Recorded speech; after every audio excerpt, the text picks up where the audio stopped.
right. Well, I'm excited to be joined by my friend Michael Obermeyer. And I've been admiring your work at the Fest of the Arts for quite a few years now. I would say your painting and the way you capture light in your plein air work is as good as it gets, and it's really neat to see it. And I'm excited today to be able to kind of dive into a little bit of your background, like how you kind of arrived where you are, and like a little bit into your process. So Oh, thanks, Casey. yeah, That's great to be here. I've known you for years. I yeah. knew you since you were only 3 inches higher than me. So Yeah, yeah, okay, good. Yeah, 20 years ago. exactly. So when you go out, I mean, a lot like with plein air work, for people that don't know plein air, I mean, describe plein air Plein, work to people that plein don't air is know. basically painting outdoors on scene, capturing everything direct from nature. Kind of like Monet started the Impressionists in France. The American Impressionists then continued and worked their way west, started communities like Laguna Beach with the Art Association, and the great weather year round. So I'm kind of in ground zero for plein air history here in California, which is nice. There's a few of the homes of some of the early plein air masters like William White still exist. They haven't changed. And this past year, I found his house and I found the location where he did some of his paintings above his home up on the hill. So I went up and did the same scenes. Oh, that's It cool, is. It's fun. It's kind of recreating history, but because more there's a contemporary. long history of that here, Yeah. and I I mean, know like the Irvine family has a big collection, and there's a y- museum. I mean, there's yeah, a lot in this yeah. specific Joan area. Irvine Smith was a huge proponent of keeping the plein air kind of tradition alive and supporting us when we started 20, oh God, 30 years ago now. And she would put together these shows and invite some of the best plein air painters.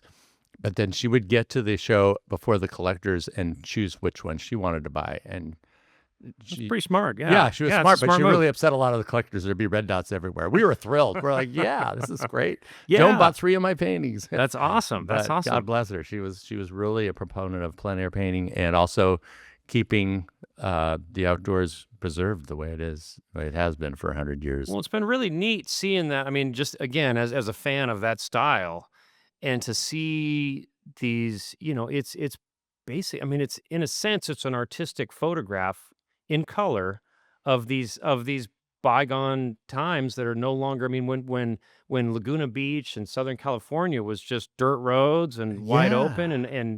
and it's obviously not like that now. No, I found some old photos. Actually, my son did of Laguna 100 years ago, and shots of Emerald Bay and Woods Cove. And I'm looking at those. Man, these guys had it made. It's just open space, dirt Yeah. roads. Of course, then they couldn't just drive to get lunch and go home and have dinner and come out and do another one. But I started doing a few paintings last year as if I were a plein air painter. So I went to the spot where the photo was taken. I did a small plein air study to capture the light, and then went to the studio and kind of composed it as if it was 1925. I loved that And series, by the way. it I was thought that was fun. brilliant, and it's really neat because you can kind of capture these moments in time that are obviously no longer they're gone, Yeah. and it's a totally different world now, but in a style where it again, like I remember when I first walked by, I'm like, "Oh, that's cool." Like A rock there's pile. Divers Cove or Yeah. Rock Pile, and there's rowboats on the beach and all this Yeah, stuff, and there's exactly. You not a remember that house one. all over the thing. I'm like, "Wait a minute." Like that's so it took a second for it to sink in, but it's the lighting, the look, the colors are all it's like it was yesterday. Yeah, I tried to bring that feeling back. Like, these are old black and white photographs.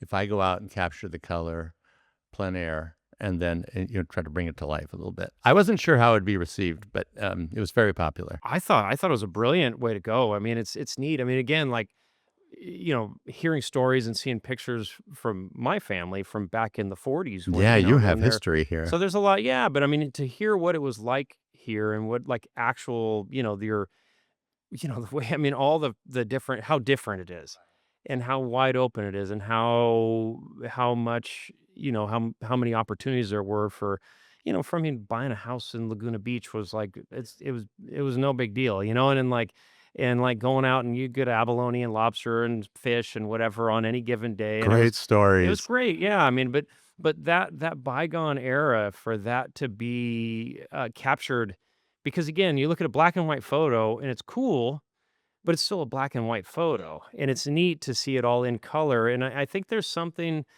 and I actually want you to kind of speak to this a little bit, but I think there's something that even a photo, even a color photo, high resolution, whatever, there's something that a good painting captures, like in terms of capturing the spirit of a place Yeah, the that a energy. photograph doesn't quite do, even with modern equipment. I mean, Yeah, what are your thoughts I on that? think I think you hit it on the head. I think there's something about a painting that brings the soul. It's basically the soul and the vision of the painter that comes alive. It's the it's my vision of how I interpret that scene. You talk about me painting light, but I see something. It's really about light. That's my subject. And when I do a painting, especially outdoors, I'm really recreating an experience I'm having, all my senses and trying to capture two-dimensional on a canvas.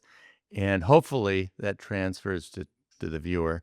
But what you're saying about painting, these old scenes, it does. It brings back energy to the scene that a photograph doesn't have. A lot of color in the darks, not just dark and light shapes in a photograph. Now you have color in the shadows and the energy of the brushwork, and it brings you back to the old painters of 100 years ago too, a I think little it's bit. cool when it kind of creates that connection with, like where it's this unbroken chain, Yeah, which exactly. I think is really fun. And it's an honor for me to be painting in the same spots they painted 100 years ago, some of my heroes. Yeah, yeah. So, How did you didn't start with plein air, or no, did you? no. What was your path? I mean, have you always Yeah, this is done all I've art ever for your done. I whole I get this all the time from people, like, "When did you start? How long have you been doing this?" But really, I was drawing when I was 5 years old, and my mom and dad saw that, and my dad would bring home blank paper from work. He was in aerospace, and just so I could have lots of drawing paper. And, I would draw our pets when they were sleeping, but they looked like the cat sleeping. And so they realized I had something different than my brothers and sisters. So they would just sign me up for after school classes in these large studios in the West San Fernando Valley, a painting class in fourth grade. So just to give me some experience with some of the mediums. And it was fun. So I knew what I wanted to do when I was 10. And then I went to Long Beach State. I was going to major in fine arts. And one of the counselors there I was taking actually a three-dimensional design class, which was a blast because we were soldering doing things. And sculpture work? I Yeah, loved it. It's something yeah. completely off my grid. It's very sculpture and two-dimensional is so different. It is, but it's still designing. But Yeah. this instructor, he's great. He took each of us aside into his office and asked what our plans were for our future and our career. And I was like, "Yeah, I love drawing and painting, so this is what I wanna do." And he told me, "Well, that's great, and it looks really good with your mom and dad and your friends, but you're not gonna make a lot of money doing that." And he said, "You should consider illustration if you like drawing and painting." Yeah. And he talked about illustration, and I was like, "Sign me up. All I wanna do is draw and paint, and if somebody wants to pay me and tell me what to draw and paint, that's like a perfect life." That's doable. Yeah, Yeah, yeah. and it had a variety of subject, and so I dove into illustration, and I was very tight as an artist, not like I am now with plein air. Yeah. And, I still hold my brushes like I hold pencils. That's my downside as a painter. Yeah. But, I've seen some really good, like, illustrators, painters, whatever, that everybody's again, I think everybody's kinda learning. A lot of people are just doing it on their own as a kid, and then it just sort of evolves from there. But I've seen people where they're holding it kinda like in the like grind. grind. But amazing, like, Yeah. amazing work. But, like, and I think that's kinda probably a byproduct of people just having an interest in doing it without all the formal training or Right, right. whatever, but just getting into Just it. how you feel Yeah, comfortable. Because which I how think there's something to be said for that. I think for our work to kind of evolve, I know it's sort of evolve in isolation, for lack of a better term, right? I think that it can lead to some funky stuff, or different techniques or whatever. But it definitely kind of, like, I never took any art classes. I never went to welding school. I never did, but I just was interested in it, and so I just kind of just kept doing stuff. And I'm probably doing a lot of stuff technically, like, there's a lot of things I'm probably would be like, "Oh, look, he welds his hold his torch all funny, and like, oh, he's carving all weird." it's good But to it hear. but I'm it's so yeah, happy that but you it kind of evolved in isolation. And but it also, like, because of that, like, it's very different from a lot of the other stuff that's out there, because it just kinda happened in its own, in an in isolation in a Yeah, you're sense. right. I mean, we live very isolated lives as That artists. can happen, yeah. Even, I'm in my studio painting alone, having conversations with myself, or I'm outdoors painting alone. But I tell students or people who want to jump into fine art, go out and learn, take workshops, Yeah. just glean what you can from people. Don't try to mimic them or copy them. But you're right. It's all about putting in the miles. You got to. Yeah. For me, I tell them paint a lot, get a lot of paintings out of the way, and then you develop your style. You develop your way of holding a brush or I think that mixing interest and paint. curiosity goes a long ways on this stuff, but Yeah. okay, so you did that, you went to school for it, and then what? Was Illustrated. there I got right into illustration. okay. I was fortunate right out of school. I got a job doing architectural illustration on Balboa Island. Fun job. Oh, cool. And on the side, I had some freelance clients. So I was make some great little jobs through McDonnell Douglas back in the early 80s. Cool. They had unlimited budget. And It's that's the architectural is getting back to that. That's back when everything was hand drawn Yeah, hand and measured drawn, out, and and I you've would gotta do the really watercolor. That was my job. oh, So okay, so you weren't drawing out the buildings necessarily, but no, you were I was doing the fun part, the end. cool. Yeah, yeah, because that stuff's I mean, that's those things are masterpieces. I mean, the Yeah. precision Oh, that goes into it was that. Yeah. fun. And Cool. then from there, one of my clients hired me in 1990 as a full-time in-house illustrator, which is rare. It was more common in the 40s and 50s. Yeah. And they said, we'll hire you as a salaried employee in Newport Beach. And so I moved way up. And basically, everything illustration they needed comps. Disney was one of their clients. Yeah. They had a variety of clients, and they would say, "Can you do this style? Can you copy this style?" I was like, "Yeah, I can do anything you want." And now I had a salary and benefits. So, and I think right after that, there was a recession, and a lot of my artist friends were calling, looking for work. And I thought, man, I am so lucky to be in this cocoon here Yeah. with a secure job. It's nice to have that secure well, and that security gives you a little bit of that breathing room in a Yeah. sense to sort of experiment with stuff that maybe might be something you might not go for on Exactly, your and own. you're exactly right. I still had some freelance clients on the side, but that gave me breathing room to paint a little more on weekends and at home, and so I'd start painting, and I discovered the plein air painters delivering a job in Newport, and I went to Fieldstone Corporation to drop something off, and they had all these William Went and, you know, Guy Rose paintings on the wall, and I'm like, "Well, these are fantastic," because I grew up not interested in landscape painting at all. Yeah. I wanted to be a Renaissance artist, and I wanted to paint figures and portraits, and I thought landscapes were boring, but I saw the way they painted, and I'm an outdoors person. I mountain bike and hike and everything outdoors, so I could resonate with their paintings. I'm like, "Oh, I could smell that coastal sage and the mud and the cool weather," and it was just great, and I'm like, "I wanna do that. I wanna go out and paint on a path somewhere, on a hiking path in Laguna." Well, that's one of the things with again, I mean, with the sculpture work, it's not like I can drag an anvil and the press and and the chisels and all that stuff out to like these cool locations. Like you're kind of if you're working, you're in I'm in here in the shop, right? And so I look at like what you're doing and some of the photographers that I admire, that are out. It's like it's a catalyst for getting out to places where you can go to these beautiful places, and it's like it's a reason to go to all these different spots. Like you go to Yeah. Catalina quite a bit, Catalina, yeah, and other anywhere. places I've known. There was another guy I'm forgetting his name right now, but he'd go down and camp down in Baja, and Oh, he'd bring yeah, right. I a know a few of bunch them who did that. yeah, and he'd go bring a bunch of canvases with him, and he'd go down to Baja and he'd camp and have a great time, and then he'd come back with a bunch of paintings that were done because he could just do them on site there, and he'd Yeah, come back Patrick and Tobin used to go yeah, down there, yeah, and and David he'd just Solomon. bring them back and sell them, and it's like he's making money on this Yeah, awesome trip, and that's it's like something to do. I'm like, I "Man, do what a the great way to same. go." It is, Yeah. yeah, and that doesn't escape me how fortunate I am that I have something that I can travel and paint, Yeah, that's one of write the the trip off. definitely one of the perks of the plein air of It that is, style, yeah. because you create something so quick. You have basically 2 hours for a painting. Is that about the like, for your paintings, I mean, do you start them and finish them on site, Yeah. or do you I wow. learned that if I brought it home to the studio and work on it, I would kill the spontaneity, kind of that nice brushwork and feel, and sometimes the soul we were talking about. Yeah. I can just wipe it out in the studio. It gets overdone. So I might clean up an edge here and there, but for the most part, 98% is done out in the field. Wow. And if I want to work on it, I might do a larger scene in the studio. But yeah, I love going out there, getting it done. Usually it takes me about an hour and a half, hour and 45 minutes max. And then if it hits 2 hours, I know I'm in trouble. That I must be struggling on it. But I appreciate that because I'm very impatient and I like to create it and get it done and move on. Either I want to go out and go for a swim or I want to get onto another painting.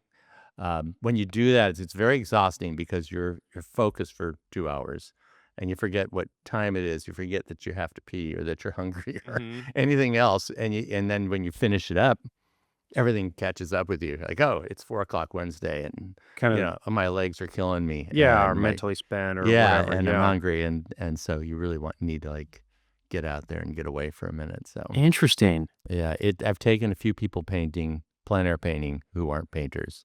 My daughter wanted to do it when she was in college with some of her friends because she was doing a report on the history of plein air painting. Figured she could get some good reference from me. Yeah, yeah, yeah, it's And so she smart. asked, Yeah. "Can we go out and paint with you in the canyon?" So I set up 3 easels, 3 little 8 by 10 canvases. I said, "Follow me. We're gonna paint this oak and this hill, and look at how you see the color, step by step. This is how I paint it," Yeah. as if I was doing a quick demo. And after 2 hours, they were so exhausted. They were gonna go to dinner in Laguna, and Yeah. she looked at me and she said, "How do you do this? Can we just go home and lay on the couch and watch TV? We Interesting. were gonna go to dinner, but this is exhausting." They loved it. I mean, Yeah.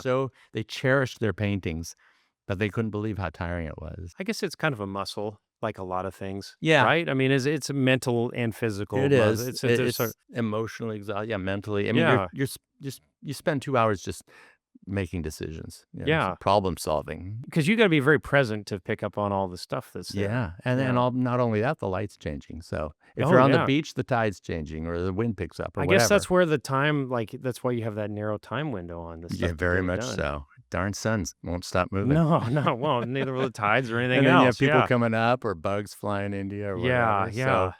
it's I got 1,000 stories for the years, but over the years, but I wouldn't trade it. I love it. Wow. And Yeah, it's very different. I mean, it's so different from it's the sculpture stuff because it's wow, completely. like, if I would love to have something I could finish in a couple hours, it'd Plein be air amazing. sculpture. Come on, I know, I Casey. need to Get out there and just find that, yeah. whip it together in It's 2 like, man, hours. some of these things just take I mean, again, I mean, it feels like years sometimes on some of these things because it's just there's so many little things, and it's just just these different mediums and what it is and what it isn't, and, Oh, I have so much respect for you guys and for painters who work on a painting for weeks. I know some painters and they take so much time and sculptures especially. it's And just thinking different. you They're all have so yeah. much patience. And I'm like, and I always wonder, would I have that kind of patience to be able to Yeah. do it and to do it well? Because I'm afraid I would overwork anything if I Well, worked that's one beyond of the days. challenges with all this stuff is knowing when it's done, Yeah, you that's the know? hardest I mean, I part. know some people, that are, again, sculptors that are good, but, like, they they don't it's like nothing's ever finished, and so there's a whole bunch of, like, unfinished pieces that Discarded are sitting around pieces. that are started. It's easy to start something, it's easy to get it, but to, like, because once you say it's done, it's like then it's open for criticism too. Because you go, "Oh, yeah, this is done." If it's not done, you can tell people like, "Oh, they go, "Oh, well, what about this and that and whatever." You go, Yeah, "Well, it's it's not done always yet." easier to post, like, I posted something last week, I said, "This is a work in progress." It was actually completed, but I didn't need the criticism, like, "Well, that's not that Well, I mean, good." nobody, no matter what you're doing, no matter how much you might whatever, nobody's batting 1,000. Like, Nobody is, right. I've never had a piece where it's unanimously liked, especially the public pieces. You can have it where, I mean, even if it's something that people in general like, there's always people out there that are gonna be like, "Oh, man, I just hate this, that, and whatever," and for whatever reason.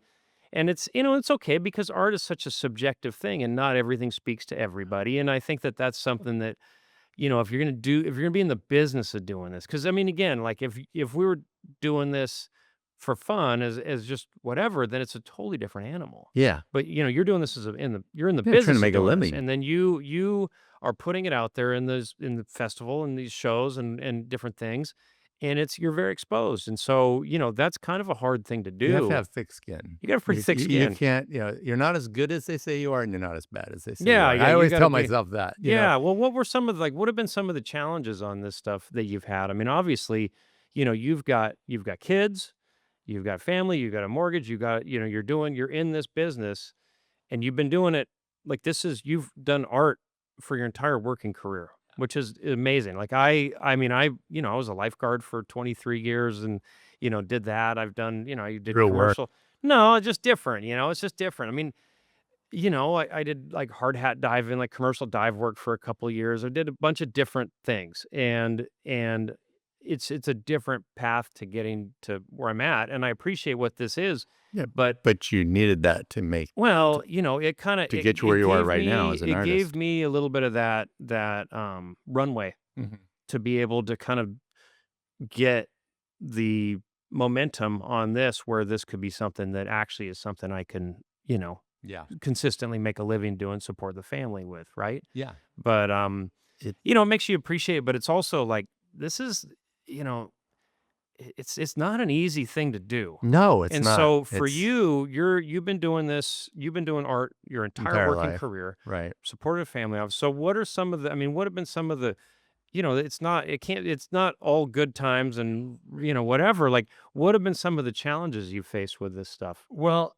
early on, I always thought, wow, if I didn't have a family, I could go to Europe, get more training. I'd probably be just 5 times better as an artist, you know. Well, and rich. And Based on rich based or on my poor, but experience, it yeah, wouldn't matter yeah, because I wouldn't have a yeah, family. yeah, So I it's could just a be a bohemian living in yeah, Italy. yeah, it's a well, But you I got wouldn't trade the no, family no, of life for course not, but anything. I no, love it. it's expensive And having the these little fact guys. that I've had these challenges, it's like, that's worth it. But the challenge is being an artist is not, it's not guaranteed income. And No. as an illustrator, it was pretty nice. And when I jumped into painting, I was doing paintings for the Marriott and a couple of big developments where they want a plein air work kind of, and they would pay me ahead of time. My wife loved it. So she's like, "Oh, thank you. This is great. Yeah. You're painting, but they're paying you ahead of time." That's So nice, once yeah. that dropped, once we had that recession in 2008, that kind of just stopped all that in its tracks. And then it became a challenge. And, my wife, God, thank God, and God bless her, is a nurse. And so we Yeah. have good medical benefits. And That's we also nice. have her salary. Yeah. But the challenge came with like the work. You're wondering what are the next 3 months, 6 months going to be like for me. And thank God you have galleries and the Festival of Arts, so you have something to expose people to your work. Yeah. But it would dip highs and lows, and That it that can be recession was really pretty ominous. challenging, Yeah. really ominous to the point where you're wondering why. I mean, I was actually praying to God. I'm a very faith-filled person. I'm like, why did you give me this talent if this Yeah. is what I'm going through? I've been damned now with this Yeah. excuse me, talent as an artist. What was so great for so many years now, I'm like, I don't know what I'm going to do. I was, in my 50s. I'm like, no one's going to hire anybody in their 50s. And I don't want to be hired to Once do you're anything else. self-employed and do this stuff, you're basically unhirable. Yes. Yeah, Right. And I yeah. didn't want to be hired. Yeah. But, no, '08 was right that was when I first started selling art. I think my first summer at the Festival of the Arts was 2008, and, Really? it was pretty it was like I didn't really know whatever. I didn't know I had no track record on it. I'd made art my whole life, but Right. I hadn't tried to, like, do any of the business Yeah. end of it That's the other until end. I got into the festival. And then I got in, and it was the summer of 2008, and it was like kinda crickets, not too much going on. I'm like, "Oh, man, like, maybe my stuff's not very good and maybe whatever," and then but I was a full-time lifeguard at the time, so, fortunately, I had Yeah. that That to fall going, and back and you on. kinda have that because art can kinda be the canary in the coal mine Yeah. And sometimes. it lasted for 5 years. I mean, 9, 10, 11. It Yeah. really hit us around 12, 13. How did you get through that? Well, it's funny. My wife, who does all the finances, thank God. That's the other hard part about being an artist. You have to run your own business. you have to pay state board of equalization, and you have Yeah, to, no, like, you've do gotta the wear a few taxes, yeah, and yeah. it's just that It's a part which artists don't really wanna do, yeah. right? I don't think But anybody wants to do that, but no, yeah, but they're yeah, not good at. yeah. And she would come and tell me, she said, it's starting to get a little dire. You have to start looking for something Yeah, else as well as, as doing the yeah. work. And I actually went around and I worked at Starbucks. My wife probably say you don't need to share this, but I worked at Starbucks in Laguna just to make extra money. Yeah. My daughters had worked at Starbucks, and I thought, I had something that maybe they'll hire me, and they did, and that was the hardest work I had ever done. It was, and part of it was just being forced to be somewhere for 5 hours, and I couldn't Yeah, get out, and I felt like a caged animal, and it kind of, like, woke me up to there is never a bad day being a painter. Never again. What yeah, I used to complain about, please let me have those bad days. yeah, Before I'd go into Starbucks, I'd just sit in the studio for 10 minutes and look around and just immerse myself. Like, this is what I really do. Okay, stick with it. And it was getting tough. And a friend of mine who's I've known since I was a kid, and he would come down. He's like, "All right, we got to get you out of there because you need to be making money as an artist, not sitting at Starbucks. Because I could do a 6x8, sell that for what I was getting a check at Starbucks." sure, yeah, yeah, So I finally did. I broke away and said, "All right, it's time to move on." And things started and you picking started up a little building it bit. back up from Yeah, there. and Yeah, yeah, really marketing and the festival was picking up a little bit. And then it's just luck, timing. Somebody would come up and say, "Hey, I we want to fly you to Europe and paint for us. Would you do that? If we fly great. and pay for you, would you go to Paris and paint for 3 weeks?" Yeah, I'll do that. Yeah, And all of a sudden you realize, okay, it's back up. it's It's going like a back cycle. Now I'm on yeah. the upswing. How do you think an artist I mean, because you're also teaching a little bit too, Yeah, correct? that is very hard to do. The teaching's hard. Teach Teaching's hard work. God bless every teacher I ever had. Yeah, yeah, it's hard work. But do you think that having, like, in this in this line of work where, again, artists are kind of the canary in the coal mine in a sense, right? Where it's like if it's a luxury item, there's a lot of, people don't have to have it. Um, Figuring out ways to kind of diversify your different revenue streams and all that kind of stuff. I mean, I guess there's a couple different strategies. You can figure out ways to kind of diversify a little bit or double down on what you're doing and really, figure out that kind of stuff. I mean, what kind Yeah, of stuff have you done I for mean, marketing for what you do? what I've always tell myself, know your audience, Yeah. I have a client in a gallery up in Pasadena, and she has high-end people that are recession proof, Yes. that always want to collect art regardless of what's happening in the financial Yeah. world. And she tells me to raise my prices. And we'll have a private exhibition. She'll say, "I'm going to raise your prices 20%." And then they sell, at an opening night. You're like, Yeah. wow, these people are great. But I can't do that down here and most other places as well. So, Oh, uh, you can not in this area as no. much. So, being in the festival for 28 years, I figured out what sells here versus what sells in Carmel or LA. Where would you say are some of your top selling places, like where you can sell the highest end stuff? LA, Carmel, that they want big pieces. The California Art Club, for example, they have a wonderful group of collectors, the collectors based there, collectors circle members they call them, and So your LA and Carmel audience, is that mostly through galleries or has that been galleries, through and shows? LA is through gallery and the California Art Club Okay. based in Pasadena. They have a collector circle group, and they have just fantastic collections, and they're interested in supporting traditional realism, like what Yeah. I paint, and that's what we need. But that collector base age is getting older. We need to get Yeah. younger collectors, and that's kind of alarming as well.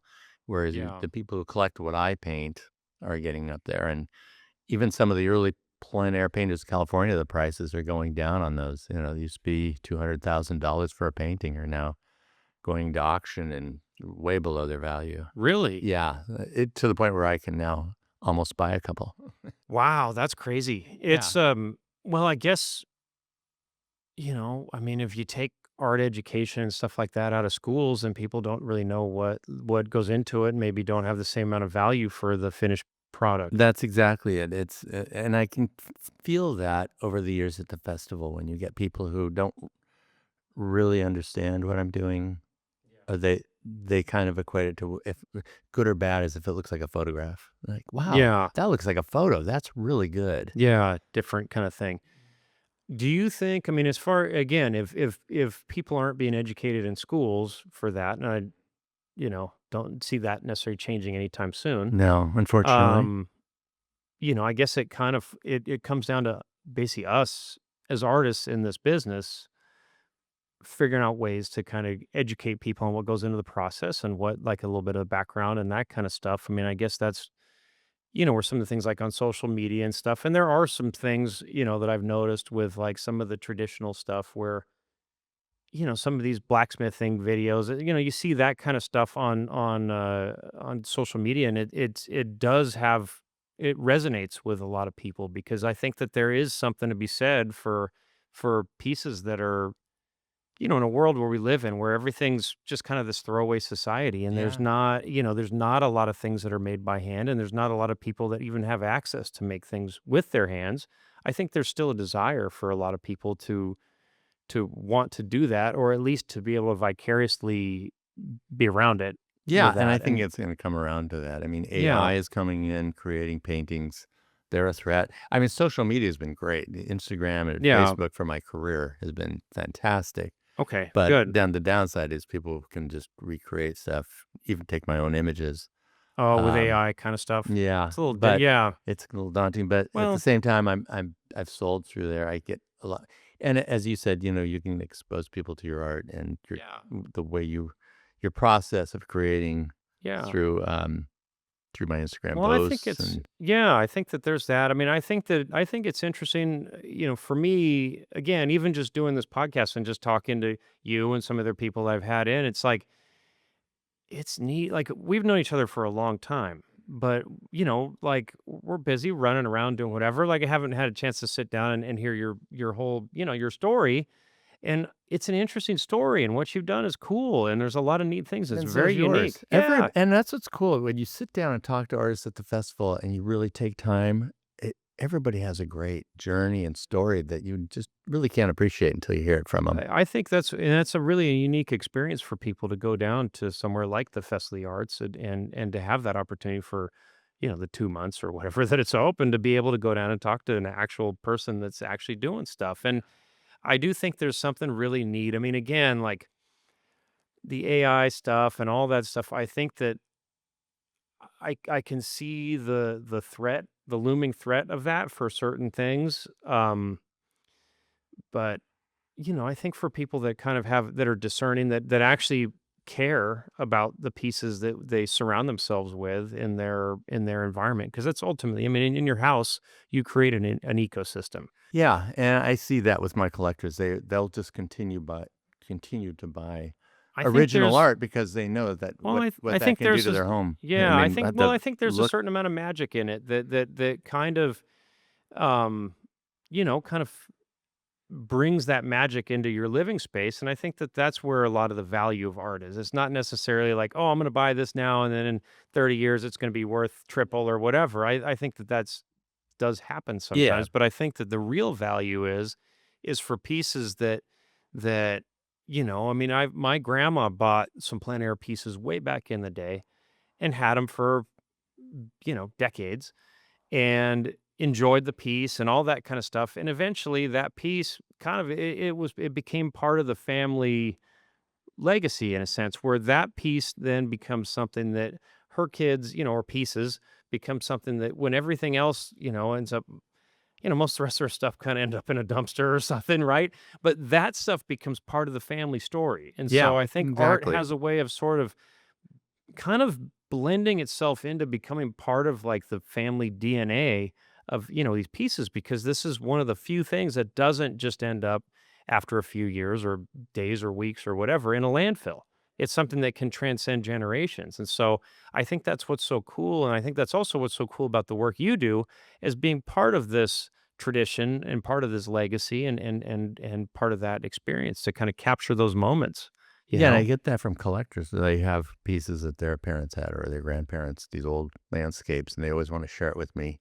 And they're not going to get rid of them because that's part of the family. We started collecting, and now my daughter, excuse me, one of my daughters, she'll see the value in certain paintings, and she's already telling me, "Okay, I want that one Yeah.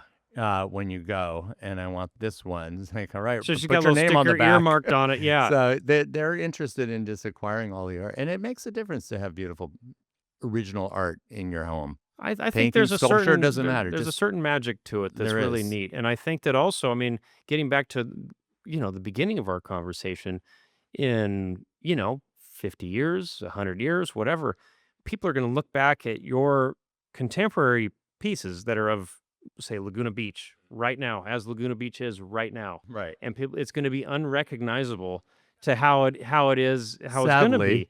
Yeah, but it's just different. I mean, change is inevitable, and I think that it's a snapshot in time, and I think that that's a really cool thing. Yeah, and I'm realizing that as I've seen it change over 30 years. It's changed already since I started painting, so I'm like, I'll look at some of my old paintings and think, "Wow, that looked great back then." I was a kiss of death for open space for a while. It seemed like every time I found a new spot, I'd come back and then they were already staking it and leveling. I said, "God, I've got to stop finding these beautiful Yeah, spots." yeah, that just people see the paintings at the festival, go, "Man, I really wanna build something right there." Exactly. Yeah.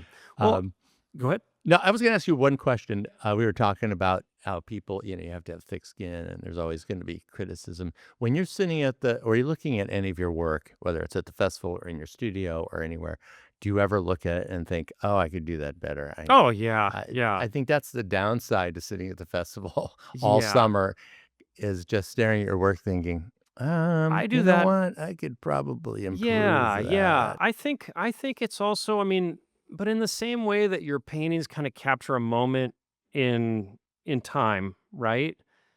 Like, when I look at my sculpture work, it kinda captures a moment in my life Right. where I was at a certain stage in this, and I did things a certain way or had the certain techniques that worked for me, and it kind of like, the fact that I would maybe do things different, or maybe I've got some techniques where I would do things that I might currently consider better. Um, those old pieces, or even pieces, I mean, once it's done, it becomes in a sense, an old piece, right? Because it's past tense now. That's right. Um, but it's a snapshot into where I was at that time. And so every piece that I do, I mean, I'm hypercritical of my own work, as I guess we probably all are. But every piece that I do, I'd make it as good as I can to tell that story of that piece. And so, whatever it ends up being is what it was to me at that moment. Right. And so, to be able to kind of look at some of these things as almost like a snapshot in your life is an interesting way to kind of look at it. And in the same way that, like, you look at all the, again, I mean, like a plein air, like it's a snapshot in what Laguna was like then and how it is now or whatever. Like, we're all changing. I mean, change is Yeah, inevitable. And that's a so, great answer, and yeah, that's really true. It's my old paintings, it's just where I was at that moment, and yeah. that's Yeah, good it was answer. Boy, I perfect. learned something. I like No, that. there was nothing wrong. It was perfect for that stage For that of your moment, life in right. that moment, and it was perfect. It was good enough that you did it and you completed it, and you said, "Oh," you put your name on it, and that is it's a timestamp for you at that moment, which I think is really cool. Yeah, you're right. It is good that we change and evolve. Yeah, no, I think that's part of what looking at a body of work is kind of fun. Okay, I feel better now. Good, good. Well, it's important to feel better. Well, Mike, I really appreciate you coming Oh, out thank and you. and and taking the time. This has been super fun talking with Yes, you. this has been a I'm blast. I'm I'm really stoked that we carved out the time to do Me this, and too. we'll do it Thank again. you. I hope so. I could keep talking to you for hours. Yeah, well, we'll do more. And We'll it's do good to this get again. out of the studio and talk to Well, artists. I think it's important. You don't want to live in isolation all the time. Yeah, It's my good to dog get out. gets tired of me, so. Yeah, no. Well, dude, this is Hey, great. Thank you for I coming and love doing your this. work, and I love you, man. Yeah, You're just same to a you. regular Same to guy. you. I appreciate Good